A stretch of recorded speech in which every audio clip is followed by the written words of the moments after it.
Here's to the Southern losers. All right, we're flying your flag. You lost, but we got your flag over there. So, shame you couldn't show up on time for the podcast, right? Exactly. Okay, fuckers. All right, everyone, welcome to Masculine Geek number 169. This is the live stream battlefield gathering from Gettysburg. The antebellum Democrats should indeed have picked their own cotton. Mm-hmm. But this is where we're at, folks. We're sitting here in the MG headquarters with 3 bottles of alcohol and a Confederate flag behind us. Welcome. And welcome, Alex, and welcome, Robert, obviously. Robert's a member of Masculine Geek, and Alex is a honorary member of Masculine Geek. I'm touched. I really am. You should be, you son of a bitch. Right. This is all. So we got this huge bottle of Kraken. Compliments of Victivus. You've yet to unleash from the looks of it. I bought my own smaller bottle, and we're almost done that. This is okay. This is straight bourbon from Pennsylvania. Local batch. Let me get around here. Can never go wrong with bourbon. No, we've delved into that. It's good. Very good. It is very smooth. And then this is Ardbeg, the Wee Beastie, the Islay single malt Scotch whiskey. Oh wow! It's hard to see with the Gosh. Yeah. You guys are gonna get silly. It's already around that. I mean, we have a Confederate flag. We're already seeing the Confederate flag, so Yeah, it's already a bit silly, I guess. the alcohol just adds to it. I want to say TJ was probably silly by the time the plane landed. No. Not long after. Yeah, that's about correct. Yeah. I know he was tired. You were up for 48 hours? Yeah, something like that. So, he slept a little bit on the ride up. Get some coffee. And coffee. Speaking of which, I'm gonna get some. I dumped it out. There was only a little bit left. Oh, you bastard! There was maybe less than half a cup, and it was cold as fuck. So is it just the two of you out there at the moment? Yeah. Yeah, Mictibus came out yesterday. I had invited 3 other people. Mm-hmm. We're not going to name their names, but they flaked out like little bitches. That's fine. I did rent this amazing 4-bedroom house. So you've seen pictures of it already that I posted. Yeah. Yeah. So. Yeah, it looks real nice. Just the right level of rustic. Right. Yeah. So I can almost hear it. Like in right. It's a little bit of an echo. Yeah. Like I can. Hang on. There's the entrance, the kitchen area in the back door out into the backyard, and then this is the large dining room. Mm-hmm. And then looks like a good table to play D&D around. Oh, we did play D&D around this in 2018, and then okay. Sitting room up to the stairs. Mm-hmm. 4 bedrooms upstairs, and then to the left, right behind us, right behind the Confederate flag, is a TV room. Okay. Do you have a veranda out back where you can sip mint juleps or anything? There is a porch out back. There's no mint juleps, but there is a porch, and there is a porch up front with rocking chairs. So if Aaron were to actually come out, then he could sit down in a rocking chair and pass out. Sit his old bones down in the rocking chair. Right. Yell at the leaves that are fucking blowing by. Get off my lawn. All right, Form. What language was butchered?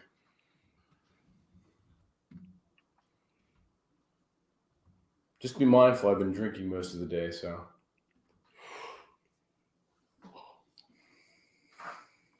Lag going on with the stream? Is there? That's not good. Nothing. All right. And we've got Verizon Wireless out here. It's pretty.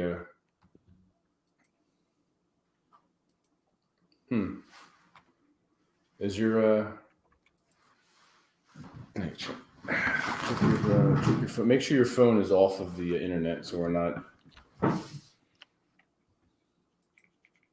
hindering it. I don't know what plan they have. Yeah, it's fine. He's a retard. Well, no, Amictopus is agreeing as well. So. Oh. Yeah, there's a couple people saying something. All right. A nice steady lag. That's fantastic.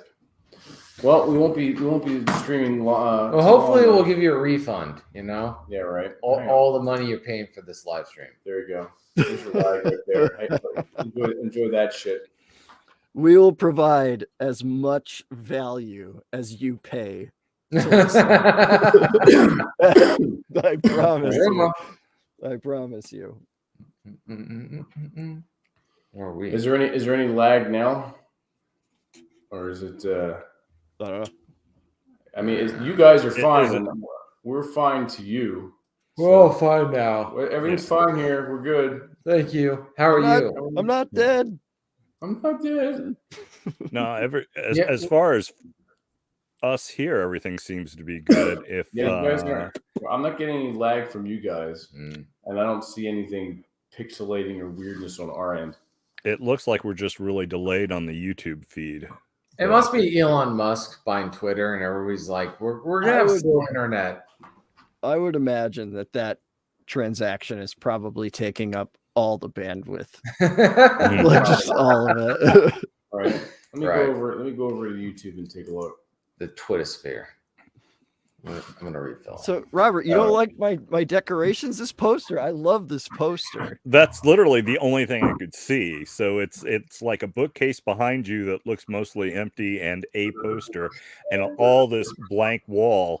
And it reminds me of TJ's new place. I mean, obviously TJ's got some stuff up now, but still. I'm working on it. But I love this poster. It says, "Experience the beauty of Alderaan by moonlight." And it's the Death Star. I love this poster. And then what's the C-3PO? Is that a figure case behind you? Or? Yeah, it's Hot Wheels. It held Hot Wheels. Okay. Yeah, it's in pretty decent shape. I think on certain eBays it went for like $80-$90 or something. I've just been holding on to it. Okay. Yeah, I've got the Darth Vader figure case and then the Millennium Falcon figure case. Check this out. It's a sealed Star Wars Galaxies complete game. Oh, cool. Unopened, yeah. So I'm nice. on to that too. Can't wait for that. But yeah. No, I'll fill the wall up with some other shit. Don't worry about it. It's coming. Yeah. Cool. Where you at? Like a spare bedroom? No, just downstairs. The house that we bought, it used to be a duplex, top and bottom. So there was like a full kitchen down here that we just converted into a laundry room and stuff. So I'm just in here now. It's awesome. Yeah, okay. Yeah, it's better than before. Cool. Can sit here and talk shit all night. Right. All right. Well, if the internet's causing a problem, I can bail out and then come back in with my satellite card. Okay. And see if that works a little better. Yeah, it's up to the. All right, I'm playing it on my feed, and it doesn't seem too bad. All right, let me start my card here. I guess they're saying it's buffering every few moments. It stops and starts buffering again. So. Oh yeah, I see it buffering here now. All right, yeah, we'll go ahead and see what I can maybe do. it's everybody that's watching's brain buffering instead. Apparently, YouTube doesn't like the fact that I told Democrats to pick their own cotton. Yeah, that probably is pissing them off. That probably is that and the flag in the background. Now, if they don't like picking the cotton, they can pick their noses. I don't really care. Right, one or the other. It's the same thing. They can just pick themselves up off their ass and get out of here. What's going on?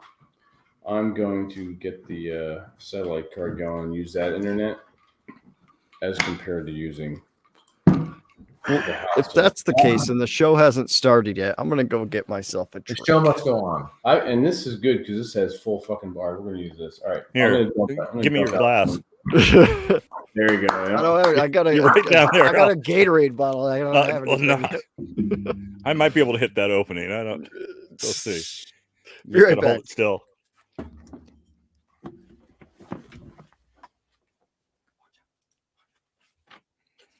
Wow, we're still live. I'll just do this in case anyone's still trying to hang with us.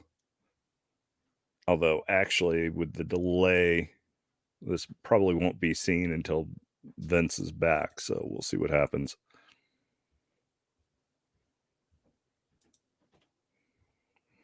Well, I feel like I need to keep talking.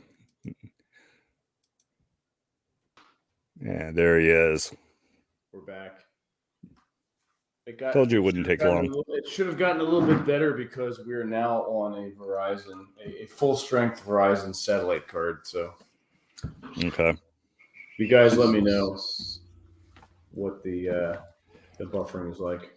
Oh, looked like there's a bit of a delay with the YouTube, so it may take them a while to even notice that we've changed anything. So we'll see what happens. That's true.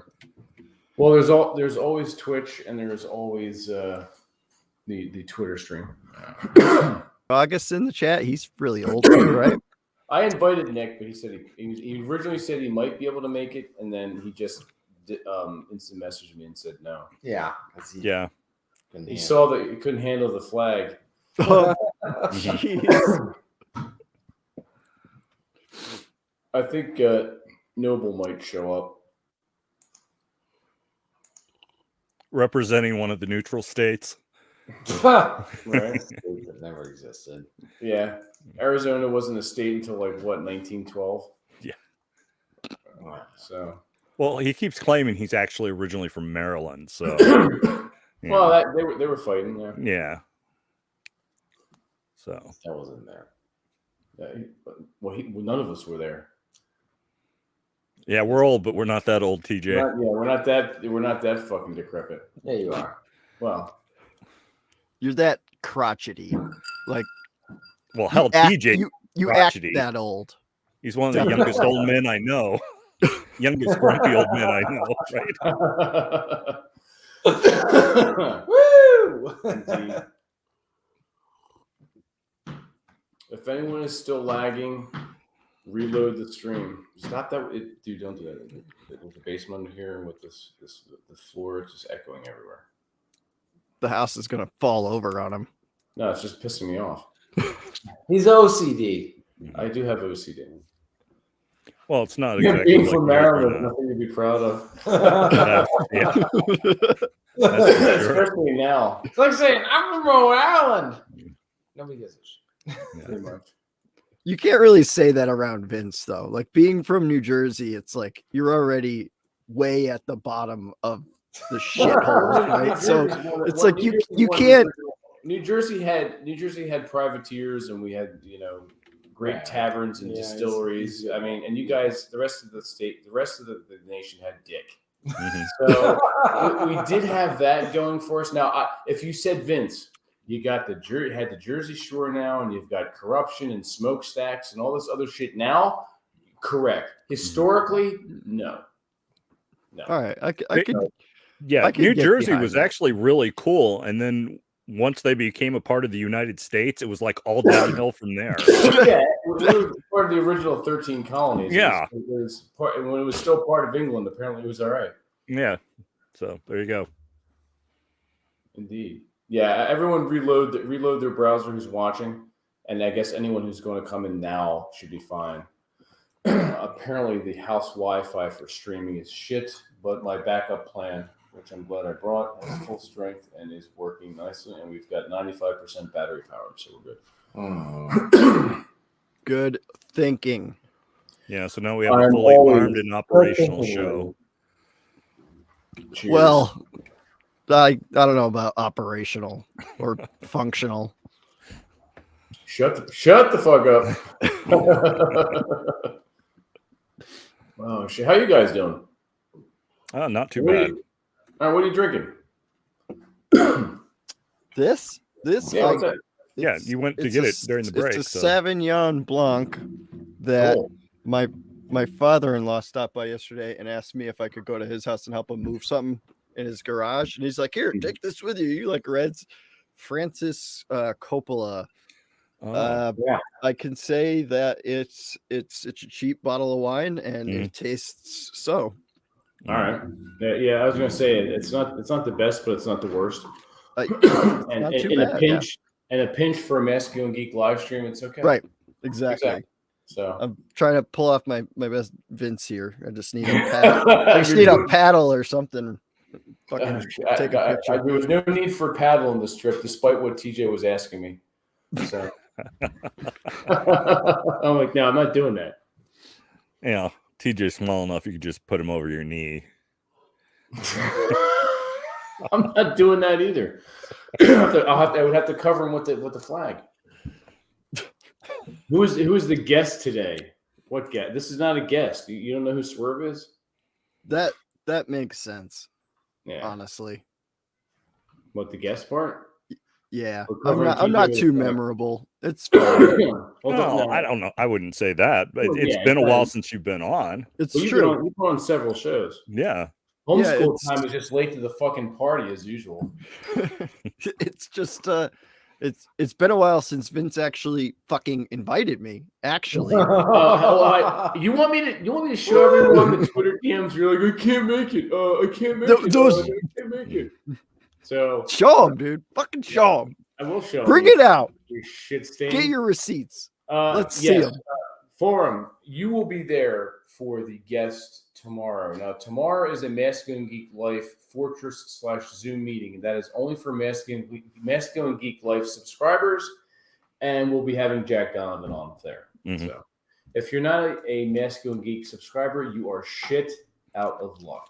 Mhm. It sucks to be you. That's Yeah. the rumor. So, Masculine Geek Life Fortress meetings are candid talks that are not recorded and not monitored by YouTube idiots. So we can say and talk about what we will. Mhm. There's so many fucking YouTube idiots out there too. There are. They're everywhere. Yeah. Welcome, Bacon. But we will be colliding a little bit with Let 'Em Burn. So they go live at 8, we go live at 9, so fuck them too. Yeah. It's gonna be tough. It's gonna be up to the watchers to decide who. Well, if they're in Masculine Geek Life, then it's totally up to them, and it would behoove them to be there for this. So, Yeah. Because I mean, this is a rare opportunity to have a one-on-one conversation. Pretty much. I mean, granted, it's just a very small, exclusive group of gentlemen, and like Vince said, it's completely off the books, so to speak. yeah. And where you can speak your mind, and Yeah. so We've had Zan Perrin on, we've had Rollo, we've had Mark Zolo, the Naughty Nomad, and several other people that it's just been really good time. And hearing stories that they themselves have said, I can't say these things publicly. Mhm. So I can tell you guys because it's a small gathering and it's not recorded. Mhm. So it's cool to hear these little backstories about things, about people's lives, and then discussing, things that they're doing, things that they're working on that they can't tell anyone yet. So it's a nice insight and look into someone's life in the moment Mhm. without having anyone censor you. So, Yeah. Oh, there's definitely stories that I have that I would never say on a podcast, never put on Twitter, never even tell people that I don't really even half like, but I would tell some guys that have seen some shit if I knew it wasn't gonna get bounced around. Hell yeah. Well, all right, everyone who's still experiencing lagging, log out and back in again. I'm on a different internet connection. The initial internet connection was not good for streaming. We did not know that. So apparently, according to Baron Gaslight, he reloaded and it's all normal. So give that a shot. Yeah. Keep blaming Swerve for it. Huh? It's these guys that are lagging, I think. Right.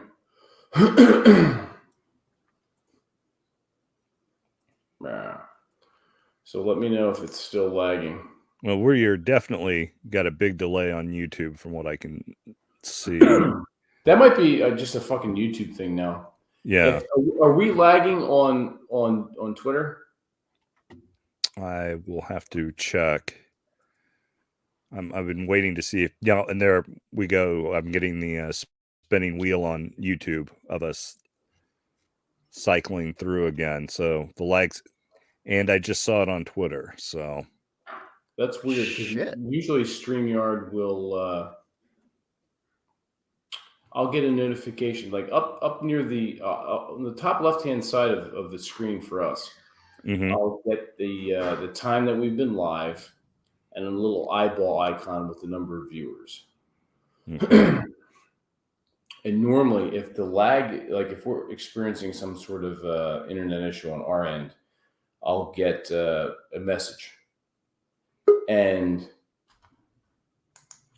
I'll see that I'm lagging. I'll also see that you guys are pixelating and the audio is different. You guys are coming in loud and clear. So yeah, my guess is it's the actual stream itself that's going out to the locations and not the functionality of the StreamYard.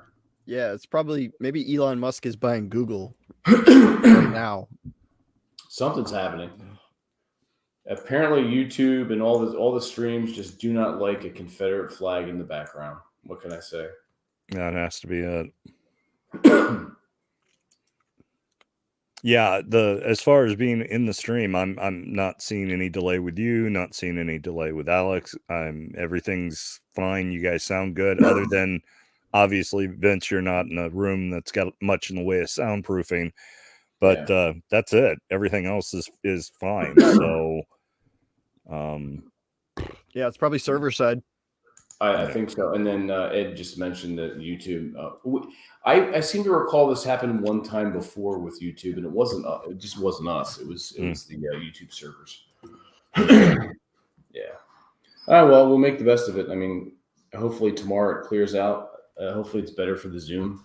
At least if we do audio and the audio works, then that's fine. Yeah. Cool. Yeah. Oh fuck. Now this fucking YouTube lag and shit. Lag is back. So yeah. I don't think it's StreamYard. At least not StreamYard from our end. We're all the connection between us is fine. Okay. We're all fine here now. Thank you. Well, hopefully that means if someone's watching the show later, maybe they won't have any issues. So sorry if you guys are having problems live, but hopefully once the show's just sitting on YouTube, we'll be golden. So if you're watching this later and you're wondering what the hell we're talking about, sorry. Yeah, just monitor the chat. And the chat will catch you up. Yeah. Now, Ed, Exponential Decay, are we experiencing the same lag on Twitch?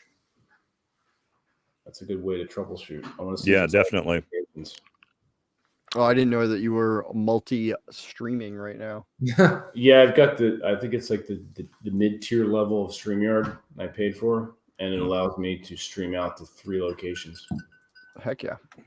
While we're waiting to hear back from Ed, tell us a little bit about the Springhouse Tavern. How was the food there and such? It looked really cool based on the picture you posted on Twitter. Good. Oh yeah, it's overall pretty good. You guys want to head over to Twitch and not get a lag. Anyone who's watching now, then go over and head over there. Clear video and audio. So apparently it's really not our internet connection. It's server side. Yeah. So, but yeah, the Spring Hill Tavern is in what's called the Dobbin House. That's an old tavern from even pre-Civil War days. I think it was an old part of it was an old carriage house. No lag on Twitter. All right, you can look at it on Twitter. It's got to be just YouTube. Fuck it. Yeah. Well, I'm glad we're broadcasting to all 3 locations then. So you can watch on Twitter. You can watch on Twitch. The 2 T's. Big one. So, but yeah, I've been going to the Springhouse Tavern for years now. I would say almost a decade. Every year. Were we there in 2018? I don't think so. Yeah, we were. That was the first night we were there when John came down. Yeah. I do not I do not do Facebook. Stop. What are you doing? I do not do that Facebook Live stuff. That's an option, but I don't. I have an account which I haven't logged into in years. I just don't use Facebook anymore. So, but thank you for pointing that stuff out. But the tavern's cool. Who is more worthy to wield the hammer of Thor than a woman who's done absolutely nothing to exist? The cycle is complete, dude. Mm-hmm. We're back here. It started with Star Wars, right? I mean, it didn't start with Star Wars, but oh man, Disney really had a fucking downhill shit roll, haven't they? Oh yeah, absolutely.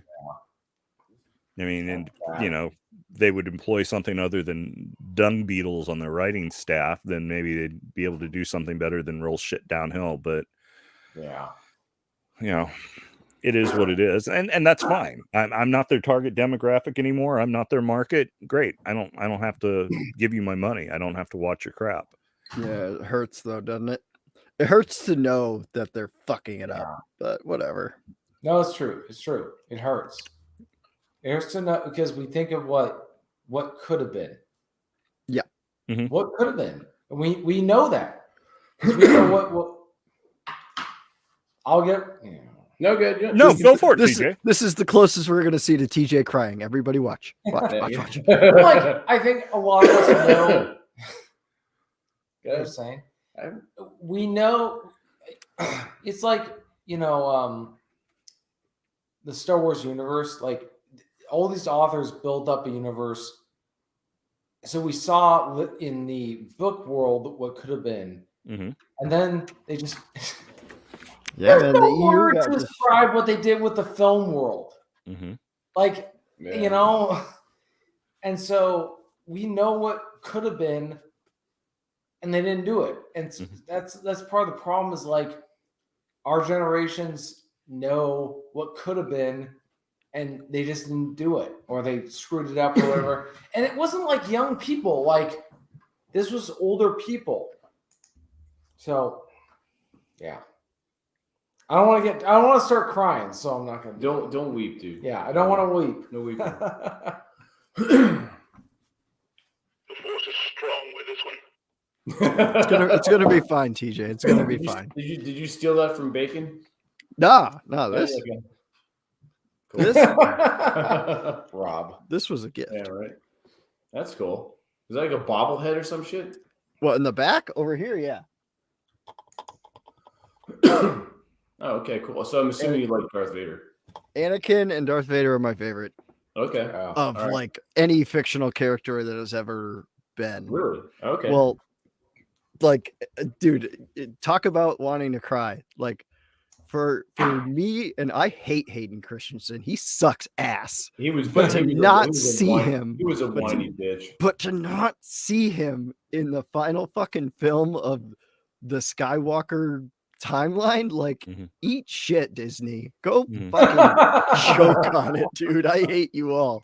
To not see him was such a goddamn disappointment. We're watching Disney spiral the toilet right now, dude. So Elon Musk just Disney, right? Well, it still bothers me that in the special edition things for Return of the Jedi, they replaced Sebastian Shaw.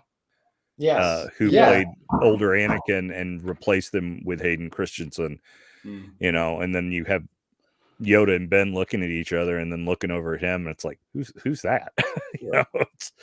But I guess the argument is that's who he was as Anakin before becoming Darth Vader. When he went back to Anakin, he went back to that age. So basically, when you're young and vital, that's when you like go hog wild, full sin, and then right at that last minute, you redeem yourself. That way you get to start over in the afterlife as a young man instead of, being a good and noble man your entire life and dying an old fuck and then going to the afterlife as an old fuck. So there's the moral of the lesson. Thank you, George, for teaching us that. Right. Exactly. Yeah, it just sounded like a big old fart, didn't it? Yeah. Right? That's exactly what that is. Yeah. There's a lot of those around here. Mm-hmm. Hey, Gettysburg is predominantly a right-wing conservative town. Mm-hmm. It has shades of Democratic Marxist foolery because of the college. Of course. So.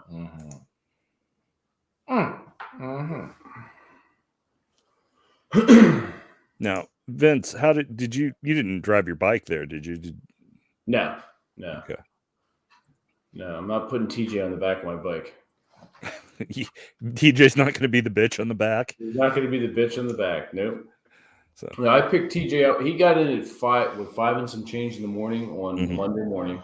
Yeah. I told him, like, I'm not picking you up that early. I picked him up around 9 o'clock. We went and had breakfast. Took him to a good diner here in Jersey, and then we headed back out to a road trip to Gettysburg. Would the trip from your place in Jersey to Gettysburg, would that be a cool road trip on bike? Absolutely, yeah. And I plan on doing that at some point. Okay. I want to get a bitch bar and some saddlebags. Okay. Yeah, and probably I'll probably get a windscreen. Okay. Because I'll be doing 70, 75, 80 miles an hour. I need something to keep that fucking wind shear off. You be my fucking head. eating bugs all day. Well, I've got a full helmet, but still, I want to keep that wind shear off my head. So it's that, because that's stressful, is to keep your head steady as the wind is buffeting your face and upper body. Yep. That's a pain in the ass, yeah. And speaking of pains in the ass. Speaking of big pains in the ass, what's up, Noble? You guys hear me? Yeah. Are you fine? All right. Good to see you. Operating from my other laptop. Oh, That's okay. all right. Apparently, we're having issues anyway, so it's not a problem. What's up with you? How are you doing? Real good. Cool. Weather's nice, so I can, sit out here on the patio and have a cigar and Nice. And just look on in envy at all you gentlemen enjoying the time in Gettysburg. I know. Well, you were invited. I told you, if I hadn't had to drop about $600 on prom dresses and tuxedo rentals for my kids, that's what jobs and labor is for. Yeah, no kidding. Yep. That's why we plow horse our way, dude. That's Yeah. why we do it.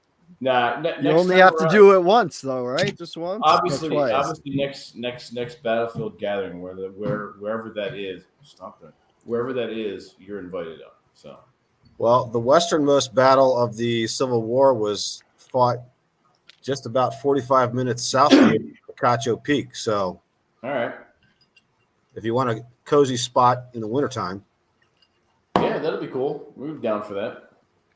Actually, there's like literally nothing there. It's like a state park. It's got like a little plaque. Nobody knows about it. There's like 5 guys involved in it, but it was technically a Civil War battle. Oh, okay. All right. So it was basically a bar fight outside. It was a skirmish. Yeah. A boxing match. Yeah, we actually have the Battle of Corydon down in southern Indiana. It was a Confederate raid in across the Ohio River. Corydon was the state capital of Indiana originally before being moved to Indianapolis. So, but anyway, so that's probably the closest Civil War battle. At least that's the one in my state. So cool. Yeah, it's been good out here. I like Gettysburg is a great town. There's like so much within walking distance.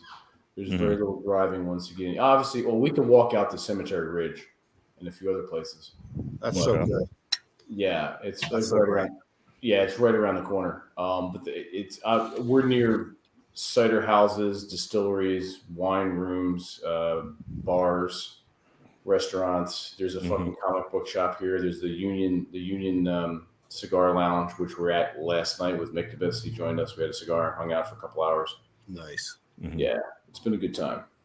That's awesome. Much tourists there at the moment, or no? It's fucking dead. The only traffic so far, especially because it's during the week and all the fucking little kids are in school. Right. You're getting college students at night.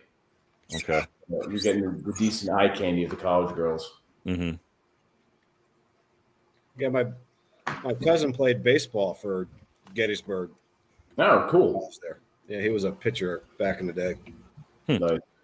So he's familiar with the area then. Cool. Yeah, like I said, I used to camp there with the scouts all the time. Oh, you were probably a camp drummer boy, right? I don't remember the name of it. Could be, but there's Drummer Boy and Roosevelt, I think, in the area. Yeah, I don't recall. It could have been either one. But yeah, we used to go up there all the time. I don't know if they still have it, but the visitor center, I just remember they had this big light up map where they illustrated all the battles, and they were literally just light bulbs indicating all the. Right. I think that's Drummer Boy, and it's funny. Maybe it was our conversation that we had, but I was wondering whether or not, and I didn't do a search. I was just wondering in my head, like, hey, I wonder if Camp Drummer Boy is still active. And we were coming back from East Cavalry Field, and we wound up passing it by accident. So it is still active and still there. That's cool. Yeah, I was very happy to see that. So when did you leave Maryland, Noble? 92. Okay. Yeah, I graduated high school spring of 92, packed up my shit and drove here. Mm-hmm. And never really moved back. I spent some time in Northern California, but I've been in Arizona most of that time. Mm-hmm. You in southern and northern part of Arizona? I guess Phoenix is technically kind of southern.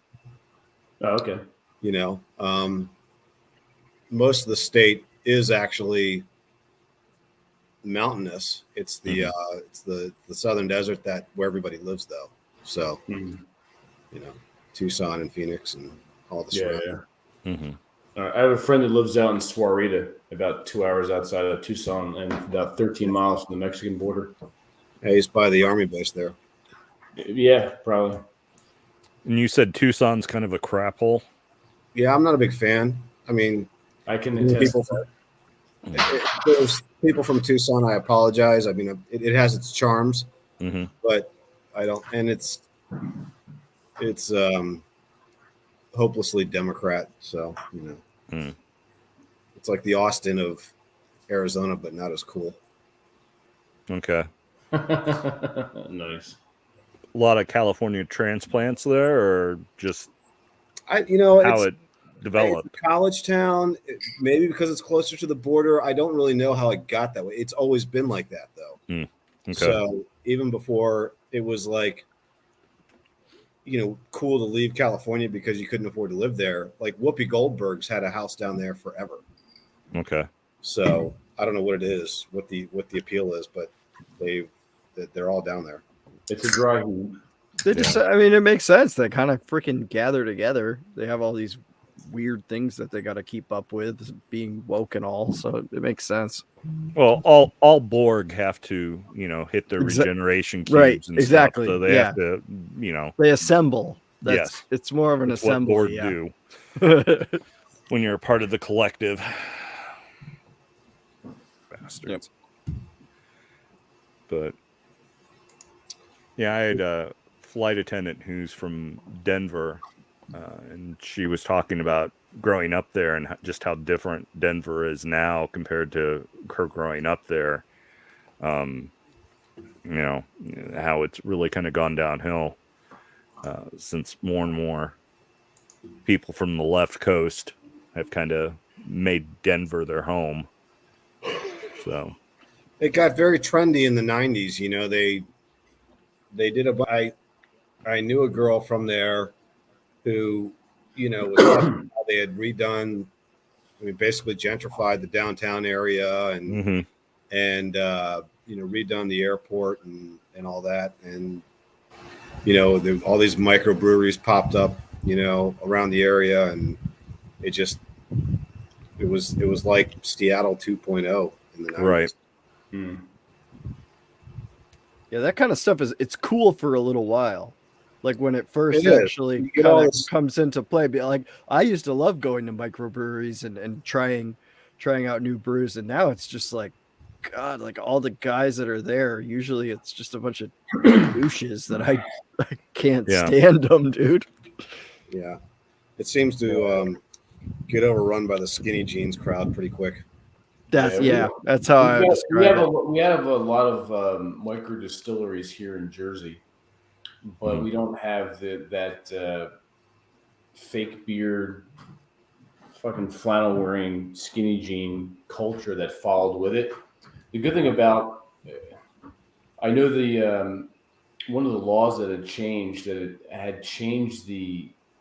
fees for distilleries, because I know it was thousands upon thousands of dollars per year. And one of the governors, I guess maybe a little less than a decade ago, and I forget his name, but he had changed that to where it's $600, I think, per year per distillery. So that sort of opened up the playing field for these fuckers. And most of them are good. Most of them are decent. Well, that tends to happen though. Like something is cool at the beginning, and then the gatekeeping is there, keeping it cool for a little while, and then the gatekeeping gets lower and lower, and all of a sudden you got everybody who sucks at doing whatever it is trying to do it. Well, as long as it's an open market. Yeah, that makes sense. Yeah. And the gatekeeping just becomes organic. If your product is shit, you all right, TJ? Yeah. All right. If your product is shit, then the public is going to let you know. They're just not going to show up. They're not going to give you their money. Yeah, it makes sense because we're talking about like cool microbreweries, and there's still a couple of cool spots that I could go to and enjoy being there. But for the most part, everywhere I visited has just been like, you guys suck. The problem is they get bought out once they get good. So yeah. There's becomes a big business. Yeah, there's a couple here in Arizona that used to be really good, and like, you know, and then they got like Anheuser-Busch bought one of them, and Coors bought another or something, and so they're still doing their thing, but they've been heavily commercialized. You know, now that the corporate interests have got their hooks in. So, well, if Bud owns one and Coors owns the other, it's almost like what's the point? It's literally watered down. Well, literally. I mean, there are still a lot of really good independent ones out here. You know, the beer culture here is actually really, really good.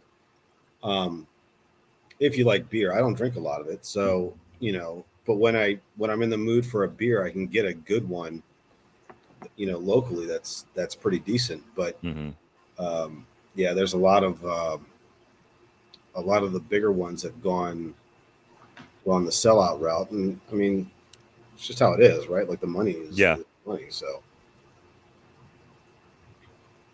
if I start a microbrew and it gets hot, and Anheuser-Busch wants to write me a check for $10 million, I'm probably taking that money and living naked on a beach in Mexico for the rest of my life. Yeah, right. I can't. Speaking of naked and on the beach, is she out there naked by the pool for you, or no, in the house at the moment? No, it'll get more interesting this weekend, but she's running errands with the kid today. So. Oh, okay. I should have known you weren't distracted. So. Yeah, it was funny when we had you on as a guest several months ago. Yeah. And then all of a sudden, your girl starts DMing us in the Twitter. It's like, yeah, I'm flashing Noble my tits. I'm like, that's why I was distracted. I'm like, what the fuck? Attention is the currency of women. Oh yeah. Yeah. Apparently, even to badasses such as yourself has to put up with that shit. Our attention is the most valuable currency there is. Yep. What are you talking about? Yeah. So that coin is of true. the realm. That is true. That's why we don't reply to Spurs. Yeah. We're just talking about that before you came on. All right, TJ bailed out, and that fucker went to bed. Yeah, I was going to Tabletop Society meeting down there. Lots of girls, lots of beaches, lots of cigars. Cool.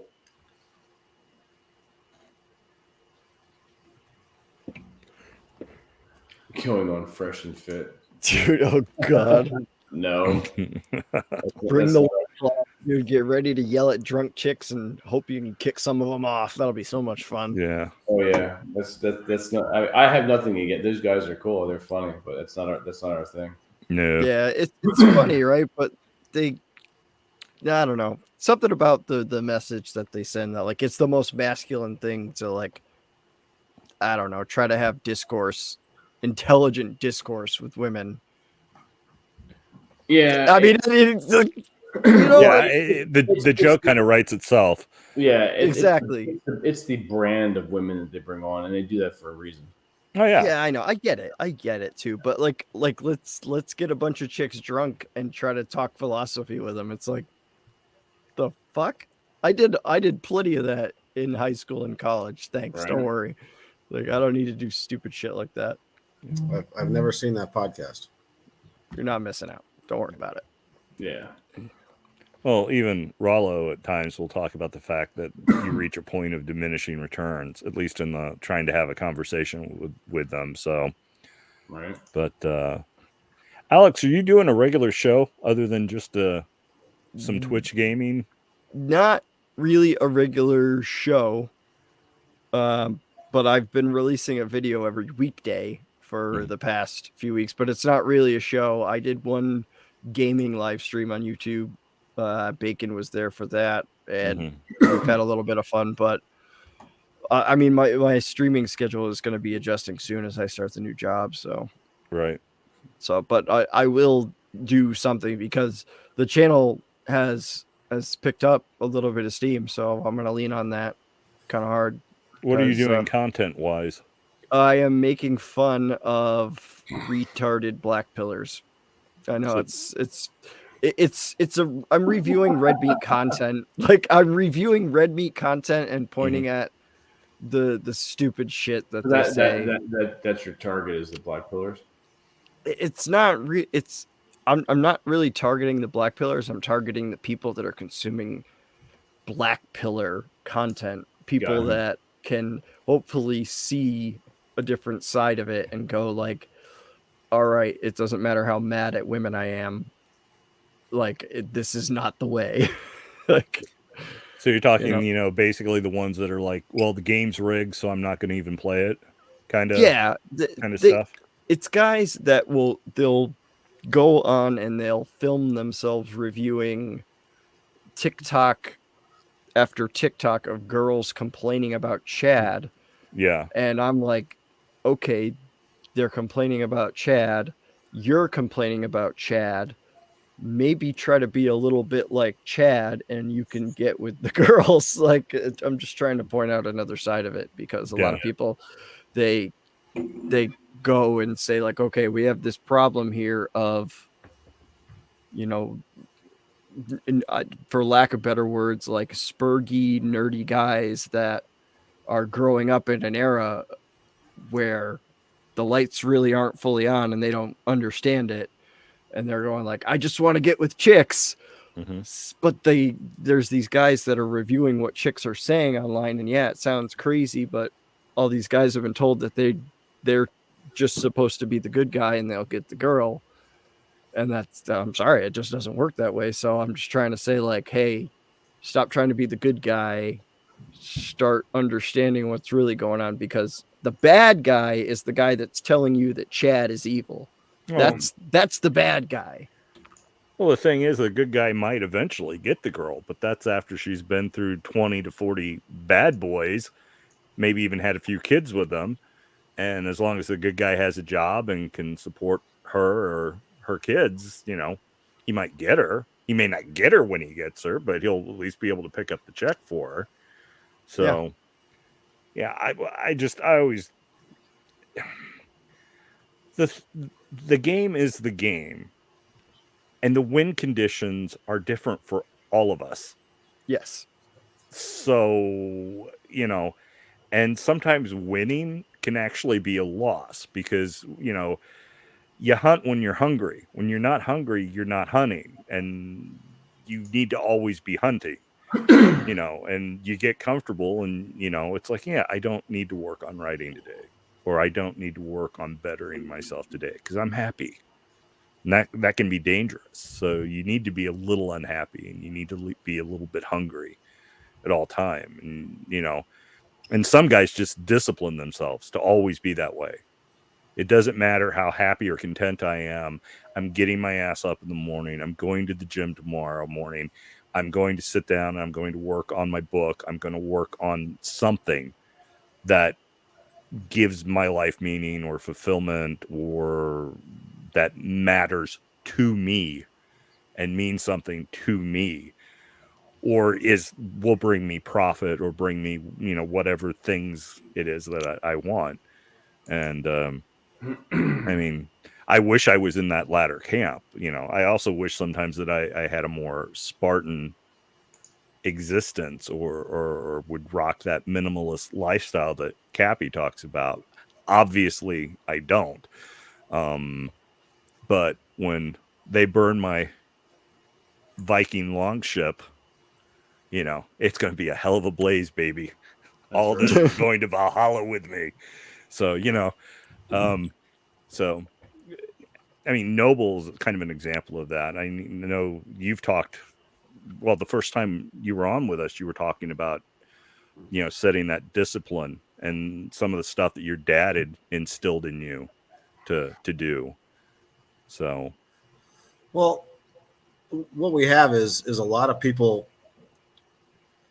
It's interesting to me because you know, you talk about kind of creating almost an artificially Spartan lifestyle, and that was the thing, you know, a few years ago with the big everybody jumping on the Marcus Aurelius Stoicism bandwagon, and clowns like Tim Ferriss and Ryan Holiday regurgitating Seneca and making millions of dollars off of it. And then as soon as COVID rolls around, they turn full cuck. And, you know, when they get actual adversity, like, okay, where's all your cold showers, bro? Come on. I thought you were ready for this. And, you know, it's all bullshit. So, I mean, some of the best things that happened to me was in life is just getting my ass kicked, like for real. You know? And whether it's, you know, losing my job when, you know, my first kid was a month old and I'm the only provider, or, you know, getting zeroed out in a divorce, or, you know, nearly getting my head taken off in a car accident. You know, I mean, all these things, like, yeah, the actual adversity builds character because it tests you, you know, and then it makes the shit a little more real, and you learn to appreciate it. So, like, if you want to live a Spartan lifestyle, well, you know, go get divorced and let your wife take everything. You'll be plenty Spartan for a while. Yeah. Right. You know, but the fun part is that, you know, you can make it all back. It's kind of a game, you know, and when you feel yourself getting too comfortable, you just find something a little more challenging to do. You don't have to artificially, you know, be like, okay, well, I'm going to, you know, start doing cold plunges and 700 burpees. I mean, you can if you want, but, you know, how about try something a little more difficult? Like you said, go write a book, or, you know, try to have 2 chicks at the same time, you know, like, I mean, whatever. Like, Fuck yeah, dude. Find a way to make it more difficult. Play the game on hard mode for a while. Yeah, exactly. Officially, actually do something freaking awesome with it. That's what I've been preaching on my channel. I literally say these words: girls are attracted to guys that do stuff. Go do stuff. Stop yelling at girls online. It doesn't accomplish shit. Just go talk to real women and figure it out. It's so easy if you're interesting. You know, I was having a conversation today at work. There was a lady that at my job, and, you know, she's like this really wizard at project management and stuff. And I'm trying to like redo this whole thing at the office, right? Like build an operations framework, and it's all corporate bullshit, whatever. You don't want to hear that. But, you know, I'm trying to get her over onto my side, like come over to the dark side. We have the cookies kind of thing. And so I always try to relate to people, you know, and, you know, when I sit at my office, I've got all this cool shit in my background. My whole library's back there. I've got a katana. I've got, you know, an axe on the wall, and people can ask me about it. And then it's like, okay, yeah, well, here's the story behind this, you know? And so this gal mentions, like, you know, she just bought a house. She's in the Raleigh-Durham area. And I don't know what she's going off on about how, like, you know, she's looking forward to doing something this weekend because she's a dungeon master. And I'm like, oh, really? And I had just bought the first edition DM guide off of 8 books. And I had it sitting on my desk, and I'm like, you mean like this? And she's like, holy shit, that's first edition. Oh my God. You know, now she's like my best friend, you know, because like, oh, I'm not just like, you know, the director of operations here. Yeah, I have the one with the cover, but yeah. Oh, okay. I don't have that one. That one was a little bit on the pricey side when I found it, but yeah, it's if you do lots of really esoteric, weird shit, and you have all kinds of interesting stuff to talk about, then 90% of the people you encounter, whether it's women or you know, it's irregardless of, you know, whether you want to date, and I don't want to date this girl, but it's, you know, there's something interesting to talk about, and you can relate to that person on a level that is like, now you have a connection. And so when you go out to pick up girls, you know, you can ask them, you know, all kinds of weird fucking questions, you know, and you get them talking. And as soon as they talk about something that you know something about, or something that you have experience with, and you can bring that up, well, then there's a connection, you know. Now you have, oh my gosh, we're so alike, you know, we should sleep together, you know. And it's just, but it's really that easy. Like, the game is not that difficult. No. You know, the problem is that you're fucking boring. You're not interesting, and you got to work on that. Correct. Yeah, no, that's very true. You have to lead an interesting life.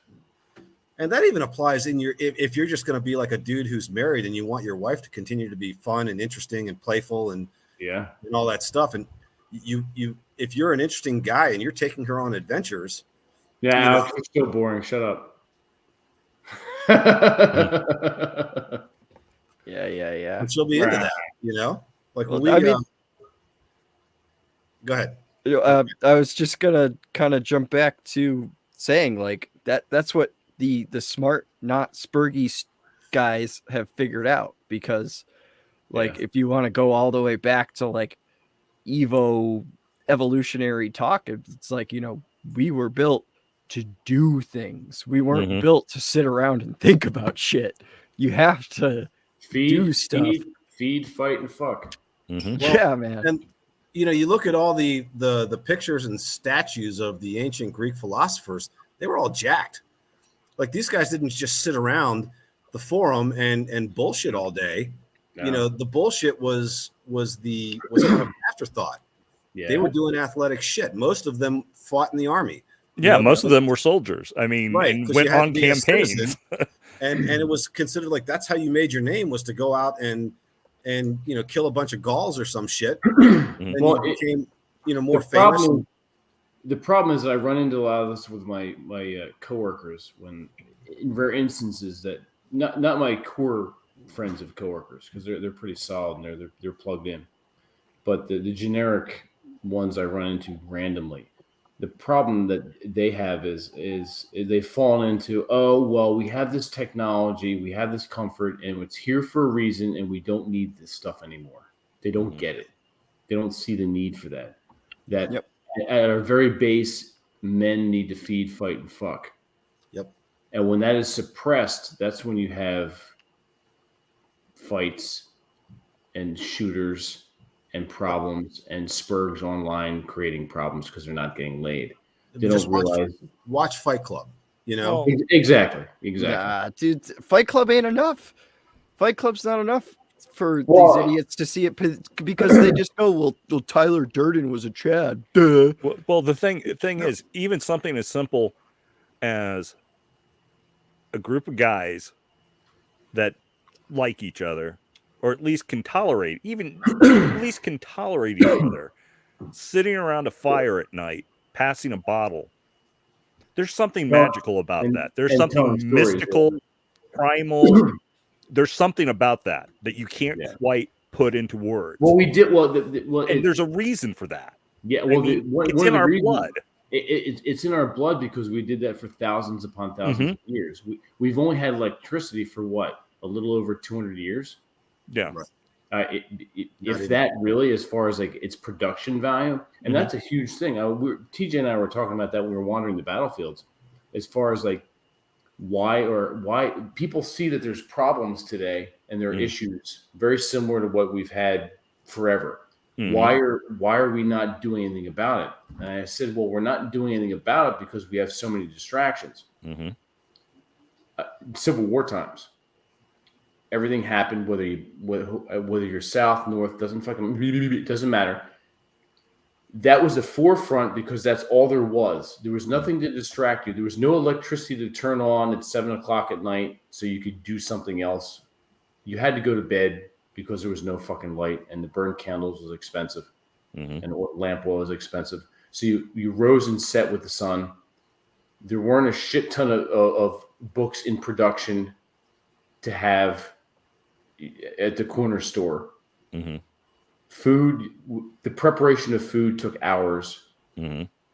Your survival, your daily survival was imminent day to day. There was no Netflix. There was no YouTube. There wasn't this. There was no internet. There was no fucking electricity. The spring was important. That well of water. Yeah. So yeah. That's why the governments had to get really good at making fights like worthy of getting soldiers together. It's got to be worth it because people are getting smarter. They had to create a nobility behind it. Yeah. Yeah. Well, you had to make the Germans evil. Yeah. That kind of stuff. It's even a little bit deeper than that. You know, I have this theory. I don't know if it's a theory, but it's observation maybe from, you know, the historical context of things, like when things started to kind of go sideways for Western civilization. And what happened was, you know, during the Enlightenment period, when, you know, you had printing presses and you had slavery and you had, which freed up a lot of people's time. Because all that time you talk about for meal prep, you've got somebody to do that now. And you've got, you know, lots of ideas being shared because now books are a little more readily available. It's not just the priest with one Bible in Latin that you can't read. It's you've got your own Bible in English or German or whatever your home, or French. And then you've got other books. And you've got all these philosophers writing crazy shit and crazy ideas about how, you know, men need to have their own agency and not just, you know, be peasants, you know, and we're all equal. And the guy who's sitting on the throne up there is not any better than you are. And so what happened with that? Well, you know, you had revolutions coming after that. You had, and, you know, the American Revolution is the one everybody points to, but what really got the elite establishment kind of freaked out was the French Revolution. Because, you know, the American Revolution was kind of written off as, okay, Britain is too distracted by their war with France to really properly handle this. You know, we weren't exactly fighting, you know, their A game when we beat them. I mean, it was still an achievement, but let's not get it confused. Like this wasn't their primary concern when it happened. You know, it was beneficial to us that the French were up in their shit during the same time. But when the French Revolution happened after that, I mean, Louis lost his head. You know, rich elites and nobility, they were getting decapitated and their, you know, their heads paraded down the street on a stick. Yeah. And so ever since then, and then you had slave rebellions in the Caribbean and stuff. And so the elites started to think, okay, we have to find a way to contain and distract and even kind of cull the herd a little bit. And, you know, the Industrial Revolution provided a perfect mechanism for that. Napoleon actually started it, though, because he was the one that initiated conscription and state warfare, where everybody went to war. It used to be that when there was a war, it was like the Roman system. Like it was an honor to go. You paid your own way. You bought your own gear, and you went because you wanted to make a name for yourself and fight for king and country, and then come back and be a fucking hero and, you know, get a land and a title for your trouble. And that stopped at, you know, during the Napoleonic Wars. Now all of a sudden Napoleon's got 1 million guys because he conscripts every peasant out there that's starving to death, and he's slaughtering people, you know, by the tens of thousands, and it's been that way ever since. You know, and so, but it took us, like the peasants, time to kind of figure this out. We didn't realize it right away. You know, so the Civil War happens, and then you have, you know, World War I, which was an abomination, and all that was a way to cull the herd. And they only stopped that war because they had a better way to cull the herd, and that was the Spanish flu. You know, but the idea was to beat the peasantry into submission and have them fighting each other, so they're not coming for the heads of the elites. And they've been doing that to us ever since. Now it's Netflix and COVID and God knows what else that they use to distract us, and they start race wars. Diplomacy. You know, and so, you know, it's like, oh, go look at what's going on over in the Ukraine, and, you know, maybe we should go fight that war. And it's like, fuck that. We don't actually want, nobody there actually wants to fight anything. You know, I mean, even most of the Russian troops that are fighting in that war aren't actually Russian. They're just mercenaries from Chechnya and so forth. Like, it's all bullshit, man. And the idea is not to, you know, there's no great noble war out there. It's just, it's a distraction. The war on terror was a distraction. It's all a distraction. Like, there's your enemy, go fight him. Maybe that's not your enemy. Maybe your enemy is that guy out there charging you, you know, a 40% fucking tax rate on your income. Maybe you should go look at that guy. But they don't want you to look at that guy. No, Black Lives Matter. Stop Asian hate. Pound me too. You know, it's all this shit is a distraction. You know, but it's meant to make us fight each other instead of having that bond, that brotherhood that you talk about, where we all get together and say, hey, man, you know, we're all kind of on the same page here, and gather together and say enough of this shit. Right. Like, let's get the fuck out of here, you know, and like, let's get these British out of here, or let's go cut the heads off of, you know, Louis and his family, or, you know, whatever. That shit happens because men are educated enough to figure this shit out for themselves. And they're tired of bullshit. And they're tired of the bullshit, and they're able to gather and talk about it. What are they doing today? They're doing everything they can to keep us from gathering and talking about it. And whether it's censoring the online speech or telling you to stay at home and stay safe and wear your mask so you don't have interpersonal interaction with anybody, you know, all this shit is meant to divide and isolate. And when you reject that and you start talking to people face to face, and then it's like, oh, wait a minute, you know, why are we fighting? There's no, you know, there's nothing here to fight over. It's bullshit. No, I can see it now. I can see it as somebody who has younger kids. Like, yeah, I have the 11-month-old, but after that, I have a 7-year-old, a 9-year-old, and an 11-year-old, and I can see it in them that they are weary of stranger danger, right? They're weary of people they don't know. They do not want to have a conversation with somebody they've never met before. I have to introduce them to them. I have to show them. That shit is so ingrained, and it's been ingrained in us for decades. You know, don't talk to strangers. It's funny in the 70s, and here's what's funny is that, so one of the you know, clever questions you ask somebody when you're getting to know them. When I first met Sarah Beth, I said, "What's one thing that you believe that nobody else agrees with? Like, what's one thing you believe or you do routinely that nobody else thinks you should do?" And she's like, "I talk to strangers." You know, and I'm thinking, okay, you know, and it took me a minute to process that, but then I started doing it more myself. Like, I'm just going to talk to random people that I meet and see how that works. And it's amazing what you can discover, the people you can meet just by like, hey, how you doing? You know, like my favorite story is, you know, how I met my boxing trainer. You know, I'm at the cigar bar at an Indian casino over in Scottsdale, and I'm waiting for my drink, and this enormous black dude walks up. Okay, like, you know, he's like 6'4", and he's got this big fucking ring on his finger, and he looks like a Superman ring. It's way too large to be practical, and it's you know, it's got all these gems in it and stuff. I couldn't quite see it, but I just thought, well, I'm going to ask this guy.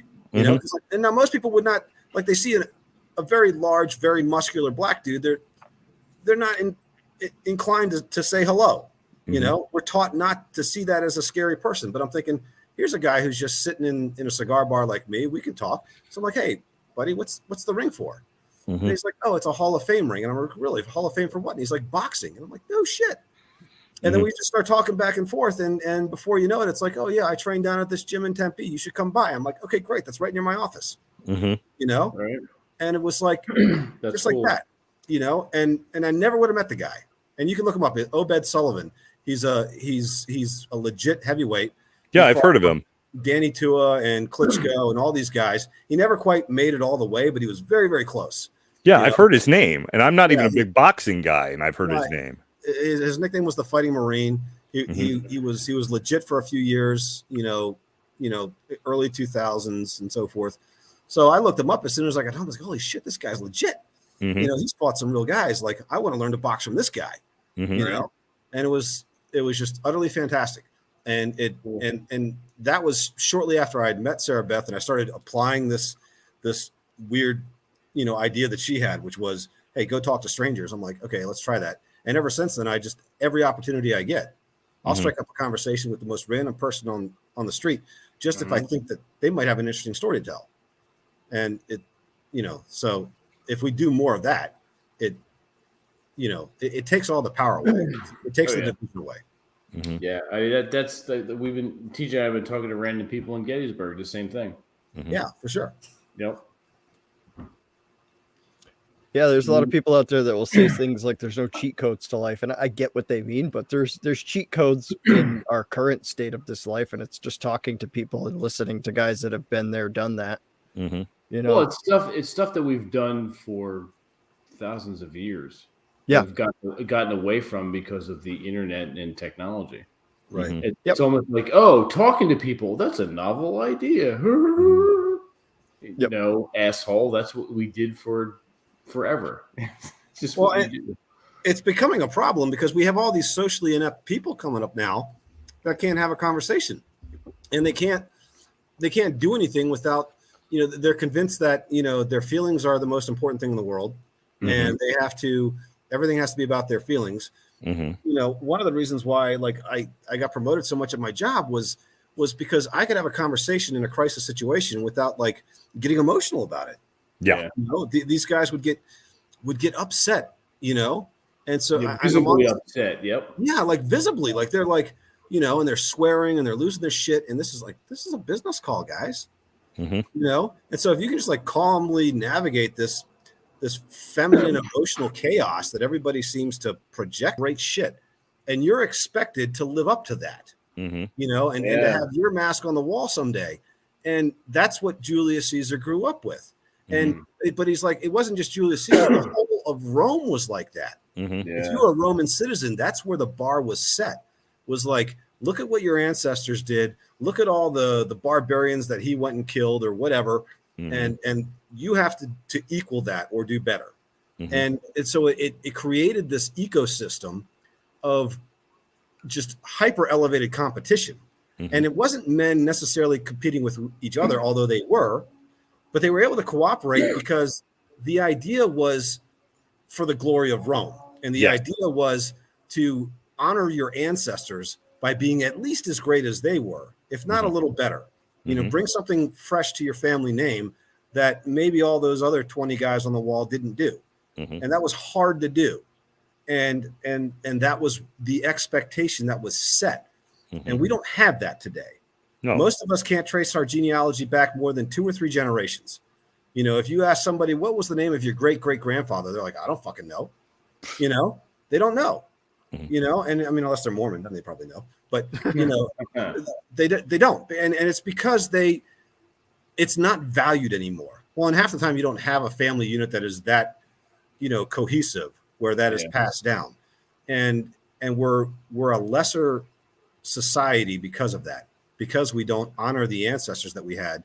And this is going back. I mean, Rome had this, Greece had this, all the ancient tribal societies that were great had this, you know, the Chinese had it, you know, like everywhere that was worth anything did this. And that's how they became great, because they were building on the foundation of their ancestors, and we're not doing it.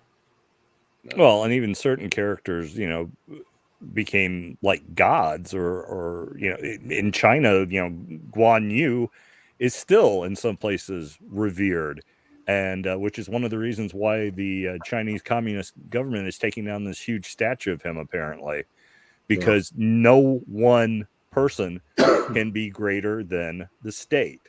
Yeah. Right. Yeah, and that, I mean, they did that in the Soviet Union as well.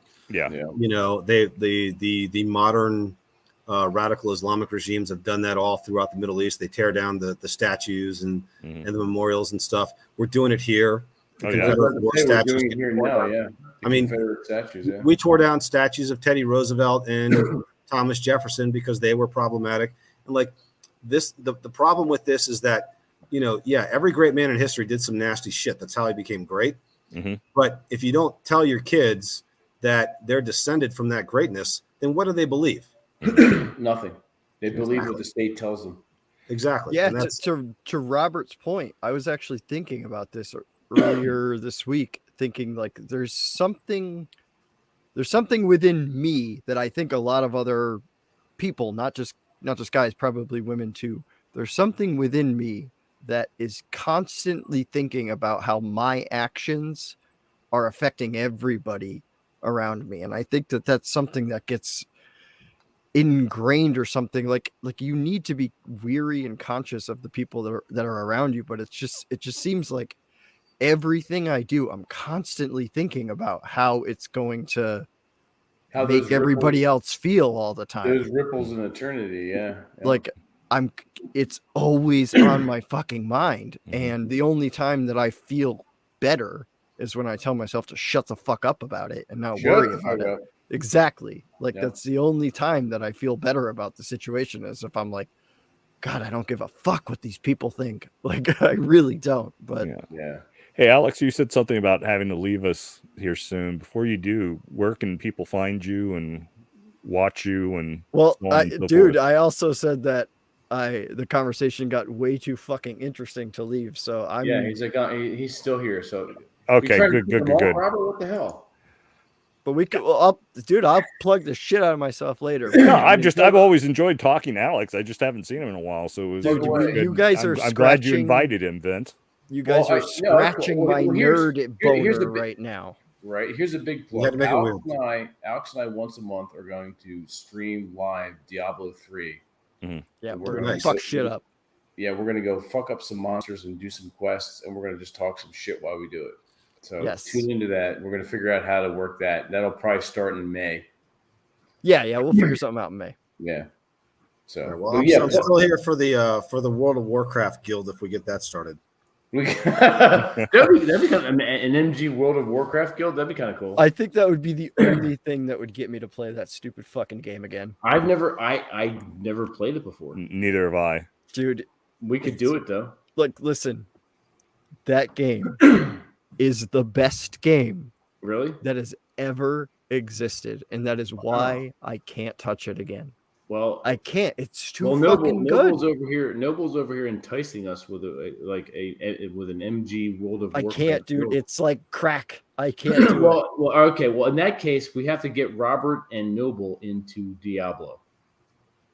I've played it for a minute. It just seems like all you do is mash buttons. Well, that's the idea. We will talk like we're talking now, and we're going to kill monsters. Okay. Yeah. There you go. Yeah. I'm down for whatever. All right, cool. We can do a Diablo 3, like a huge group party, smash some monsters. I like it. Yep. we will be the Nephilim, destroying all the demons. It'll be a lot of fun. That's right. I always like the fighting the skeletons. Skeleton King, Leoric. Skeleton King, down in Leoric, down in the cathedral. I've only played for. I probably have less than 2 hours in any. It was Diablo 3 or Diablo 2. I can't remember. It was that long ago. It was one of those things where I probably saw some footage at a BlizzCon and I was like, "Huh, that might be interesting." And then I played for 5 minutes. I'm like, all I'm doing is pressing the button. Mm-hmm. It was cool, like shit's dying, but I don't really see the point. So, but I didn't give it a fair shake. I was just kind of like, I'm going to go back to, tanking Karazhan on my Paladin or whatever. That's the difference, right? The difference, and I'm going to get crazy nerdy on everybody right now. The difference right here is people get scratched by different things. You seem to get scratched where you are leading the way amongst your team if you're talking about tanking Karazhan. But if you want to be the destroyer of fucking worlds and kill everything on the screen with one little button, then you want to play Diablo. It's a little different. Correct. Yeah. And the thing with Diablo is it's about the loot grind, because you will get the same hyper rare legendary drop 7 times in an hour, but only one will roll with the perfect rolls of every single attribute that you want on it, and it takes kill those treasure goblins, baby. It takes you decades to fucking get the right one, and that's what it's about. It's the grind. Yeah, I was never into that. I did like the peak of my Warcraft was when Burning Crusade was live, the original, not the right here, baby. I miss it too. I do. It wasn't the same, but yeah, I mean, I read it. I led a guild, you know, for probably 2 years, right around that time, you know, through Burning Crusade and Wrath of Lich King, and it was good, but it does burn you out, and you realize how much, you know, time you're wasting on it. And then, like, now I play periodically because my son, who lives in Texas with his mother, you know, he still plays, and so he'll ask me to jump online, and I always keep a character at max level and a fairly decent level of gear, because he'll just want, hey, you know, we're trying to get through this, can you come tank it for us? And yeah, okay, like, I still know how to play, but it, you know, I don't have, it does not appeal to me on that level anymore, because I know the grind is fake. And my idea of a grind now is, you know, can I get my max overhead press, you know, back over, you know, 120 pounds, you know, or that, or something like that. You know, that's your priority shifted. It does. And, you know, but that doesn't mean it's not fun, but I find that the only time I enjoy it is when I'm interacting with people that I like, you know, on a personal level. And the other thing I like about World of Warcraft is the story is, maybe not lately, but it has usually been pretty good. You know, I was a moderator on the Scrolls of Lore forums forever, you know, which was all about Warcraft lore, and just because I like the story. And in fact, I got the motivation to write my first novel because I was writing Warcraft fan fiction, you know, and I was that into the storyline there. So I wrote a whole epic, you know, 80,000 word serial novel, you know, and then I was like, well, I can't publish this because it's not my IP. So that was stupid. And so then I just started to go write my own, you know, but so those elements always appealed to me, but I don't worry about getting like distractedly sucked into it again, because every time that, as my son would tell me, so I don't look like a potato. You big dummy. I mean, when I play Fortnite, that's basically what I am. He has to carry me in Fortnite games. You know, yeah, I've got the Victory Royale in 2-man Fortnite every season, just because he's like, hey, you want to get your Victory Royale, you know, 2-man? I'm like, yeah, sure. He's like, okay, because there's a bunch of scrubs in the lobby now. You can do it. And so he'll just carry me. Nice. No, that's how it is for me now. I try to play these games where I got to move super quick, and even now at 37, these old man fingers, they're the fast twitch reflexes you need for that are not something I have a lot of anymore. So it's like, right, all right, I'm just gonna like hide in this bush over here and snipe people. You do all the, you know, face stuffing the shotgun kills shit over there. You know? Yep. Cool. That'll be fun. All right, we're coming up on the hour mark. Let's do a quick. Anyone have any questions for us before we sign off? Whether that's life related, woman related, Diablo 3 related, whatever. God, ask everybody about women. Oh my God! Don't start. This is not the stream for that. We're just talking about World of Warcraft. Well, yes and no. I want to throw that out there, of course, because women are a big, at least for myself, women are a large part of my life as far as my extra time that I give to them. I'm rocking 2 right now. They're all local. They're within 15 minutes of me. So yeah, that is part of masculine geek. Being a masculine geek is that I don't call myself a Renaissance man, but you wind up becoming a Renaissance man being a masculine geek, because women want the nice guy, they want the geek, and they want the bad boy that's going to bend them over and fucking ravage them. Mm-hmm. And I learned that a little later in life, but it served me well. That's why I have multiple women in my life, and they know about each other. Mm-hmm. And pretty soon, there's going to be a lineup. You're going to see it either across Twitter or Instagram, 2 or 3 women with their asses with my flogging tattoo, my special mark on their ass, and you'll see my ring finger. Mm-hmm. You won't see me, but you'll see my ring finger. Like, oh, there's Vince. Mm-hmm. And there's 3 of them right there, and they all know each other. Mm-hmm. Why? Because I'm a masculine geek. Being a masculine geek is that. We design our own lives. So some guys are like, no, I don't want that. I want one woman. I want to fuck one woman. I just want a girl. That's fine. You go do that. That's not how I comport my life. But on Masculine Geek, we'll talk about that. We'll talk about Diablo 3. We'll talk about cigars. We'll talk about alcohol, whether it's rum and Coke, which is what I'm having now, or the bourbon that Mictobus got us. And we'll also talk about multiple women, single women. Doesn't matter. All that shit. Check your Twitter DMs, Vince. That's what being a masculine geek is. All right, let me check my Twitter DMs. Speaking of a lineup. Oh yeah, I remember this. Yes, yeah, exactly. See, no, I'm not sharing this with him, but Noble is rocking the masculine geek life, which is why he's on this show right now. Exactly. That's it. That's what I'm talking about. Yeah, there's going to be a repeat performance Saturday. Fantastic. I will send you some photos probably within the next month or so of my foray into that multiple. And what I want to do is the new girl that I brought into the masculine geek life world. She is keen on the home invasion. Oh, interesting. Yeah, and I've done those before. I always get a contract signed, and I always film it. Doesn't see the light of day, but it covers my ass. mm-hmm. Yep. I will be doing that sometime in May. I will also be taking her around to the Pine Barrens and doing a outdoor bondage photo shoot. Nice. That'll be tasteful. It won't be pornographic, but it'll be tasteful. Mm-hmm. And I will post those publicly. Because if I can do this, you can do that. So, not you guys, but the people. The people watching. You guys are already being degenerate fuckers. I know you guys. I'm writing a book on the subject, so yeah, absolutely.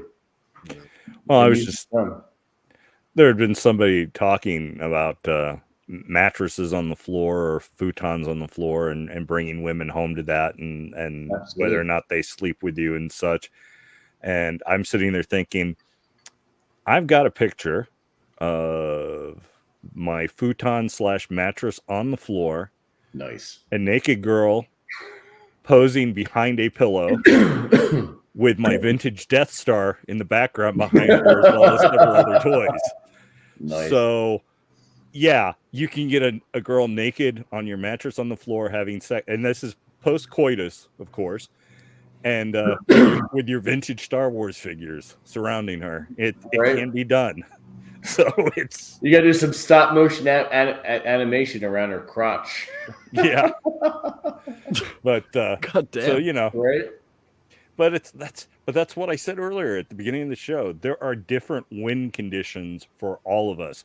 You can play the game on easy, you can play it on novice, you can play it on regular, you can play it on hard, you can play it on extreme, you can play it on hell mode. And guess what? We all have different conditions for winning. Absolutely. Yeah. You just have to play. Yeah. Yeah, that's definitely something that I preach to people all the time. Like, there's so many situations where you're going to approach and you're going to have 2 options. You can play or lose. Yeah.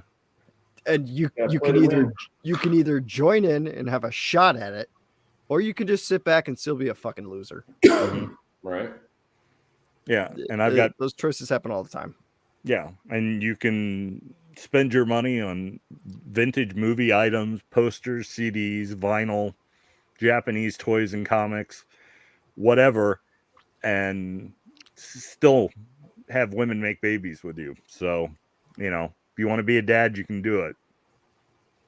They're a risk, financial and otherwise, but I mean, it's, you know, what you want to do. I don't recommend divorce, but, you know, the second time around was a lot more pleasant than the first. But, you know, it's... Yeah, I saw a somebody making a joke on a video somewhere, and they compared marriages to making pancakes, and sometimes it's okay to throw the first one out. Yeah. I saw that. Burnt fucking pancakes. Like that's the competition that's out there for you guys. Like that's what you need to realize. That's the competition. It's you playing the game either on whatever hard mode, easy mode, or but you're playing by the rules and you're giving some fucking effort into it. And your competition is people that can make silly puns on the internet. Right. It's really not that fucking hard. Oh, we'll go to Gen Con or some other gamer, you know, Gen Con, Origins, go to a Comic Con, whatever, and see what your competition is there in the geek world. There is no competition. Yeah, exactly. If you're fairly articulate, not morbidly obese. Three quarters of them are overweight and you smell bad. So I mean, that explains why the wife really doesn't want me to go to any Comic-Con that comes around here, does it? Well, You'll yeah, be the I best mean, looking one there. Yeah, and it doesn't take that much effort. It's like, you know, getting away from the lion or the bear. You don't have to outrun the lion or the bear. You just have to outrun whoever's around you. Slowest person. Yeah. Yeah, and that's kind of how it is, you know. It's just not that difficult. That's why men are at the top of the food chain, because the stupid fucking lion hasn't learned that hey, I could just slice the leg off of this guy and catch up to the next one and eat for a week. Mm-hmm. Something to think about. I don't know. Right. Yeah. I've enjoyed watching the sunset in your window. I have too. Yeah, that's been really it's so cool. Although he had one of the kids in one of the windows a little while ago doing something. I don't know if they were folding laundry, shaking out a towel, or what. But no, that's just, he's autistic, so that's one of his stimming mechanisms. He doesn't talk or anything, but he can spin a washcloth and then drop it on the water and make it lay perfectly flat every time. No shit. It's wild. Oh, that's cool. He's good at like a couple of things, but okay. How old is he? 11. Okay, because your girl has posted a few times, like they've been out and about and doing things. Mm-hmm. Yeah. She's always trying to get him to interact with the world and have a breakthrough with him. But yeah. So okay. My youngest had a little friend that he would meet occasionally at the playground who was autistic. So it was. And I guess, do you want to host it on your Twitch channel? This way we can Twitch or YouTube, maybe YouTube. Okay, either or we can boost your signal on either of those platforms for you. I appreciate that. I appreciate all the clicks that people have been giving me lately. Absolutely. So we can play. We'll do an MG Swerve collaboration with us four, and we'll do it on your YouTube or Twitch, whatever you want. It's fine with me. And we'll play Diablo 3 for a couple hours, and we'll just shit talk and play. Fuck yeah, dude! Sounds good. Yeah. Cool. Would we do that through like stream or something like that? Oh, it'll be like a live stream like this, yeah. Well, yeah, but I mean, like, what is it, Steam or Stream or whatever that video? What Discord? Steam. Well, how would buying the game or downloading it? I understand what Robert's saying is how would we push out the video? Yeah. The video would get pushed out through my whatever I stream it to. Okay, what are you streaming to? I would probably stream it to YouTube at that point. How would you be able to see all of us, right? Like this while we're playing. How once we all you add us to your Diablo 3, like you invite us to your Diablo 3. You know what I could do? Okay, this is what I could do. Is we could start a call like this, and then I could capture this screen right here that we're all on, and I could superimpose that over my Diablo gameplay, and then we could do it from there. All right, that's fine. Let's do that. Probably try it that way. Yeah. All right. I think what we can do is sometime in the beginning of May, we'll do it like a quick half-hour test. Yep. We'll do a test to see if it works, and if it does, we'll schedule something for mid-May. I'm down. So do like a one to do character creations and just kind of get the feel for those of us who have not played it, to get a feel for how it works. We could do that. We could do like a live character creation. Yeah. Yeah. That'd be fun. The character creation in Diablo 3 is very simple. It's you don't get to like customize your face or how you look or anything. It's you pick your class and you pick male or female, and that's it. Yeah, which is fun. It's fine, but it's super fine. That's going to be the fun thing about is that there's no like unviable comps or anything where the four of us could get together and play four characters that are just garbage and it's never going to work or whatever. Like we could do whatever and have a good time. Okay. Yeah, that's true. There's no weak link. Yeah. Okay. That'd be cool. I can see Noble playing the barbarian character. Yep. Just keep it simple for me. Absolutely. I've always been a wizard main. All right, you can do wizard. I'll do the demon hunter. That's always fun. Yeah. I'll do whatever fighter rogue kind of thing. Robert, I believe, would probably want to play Crusader if I had to guess. You can do the Crusader, yeah. Okay. Is there a rogue character? Demon Hunter. Okay, all right. Well, we can play the demon hunter and be the rogue, and I can play the opposite one. We can just be no. I'll the Crusader sounds interesting, so that's fine. Because there's all sorts of stuff. Yeah. Yeah, you do have the LARPing armor for Crusader, so there you go. Yeah, I've got the sword and board experience, so yeah, you do. Yeah, that'll be perfect then. That'll be fun. Mm-hmm. I look forward to that. Cool. We'll get together. We'll do the test, and then we'll set up a time in mid-May and do the character creation. We'll start the first level. All right. Heck yeah, dude. That'll be so much fun.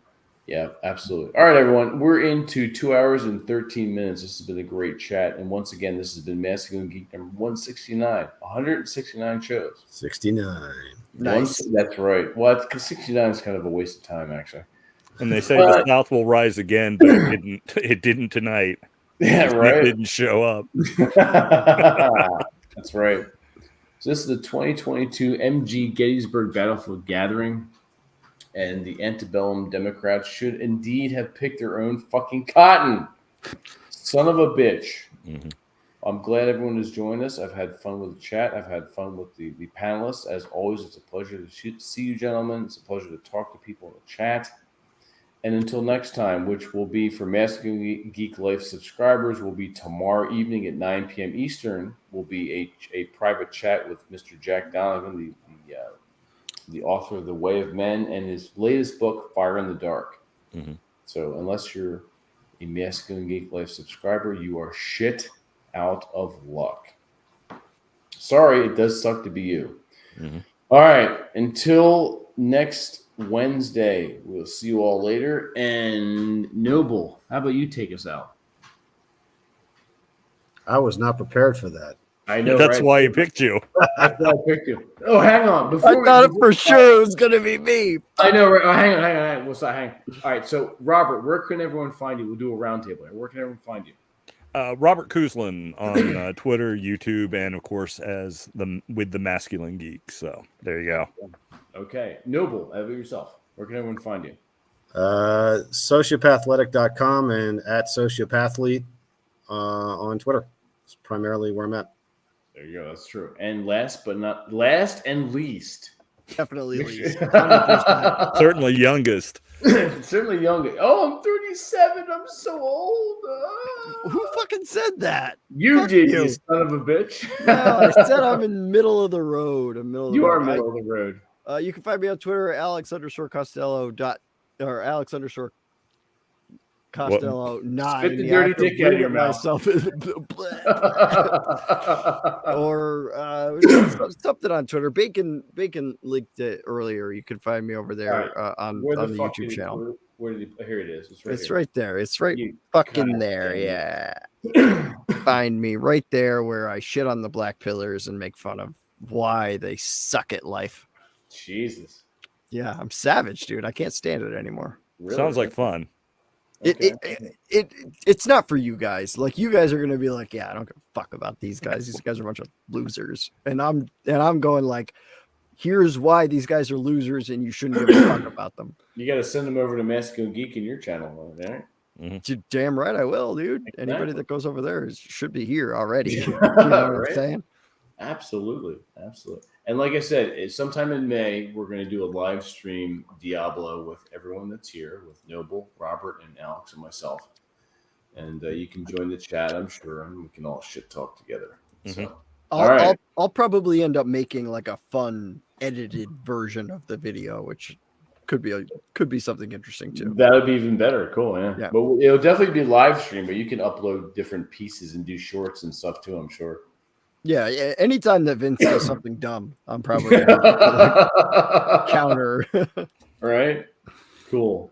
All right, gentlemen, once again, it's been a pleasure. And now that you know Noble, you're not on the spot. Noble, take us out. All right, gentlemen. Smoke cheap cigars, drink good whiskey, lift weights, sun your balls, and read old books. And fuck women. Sun your balls. You do all that, you'll have no problem with the women.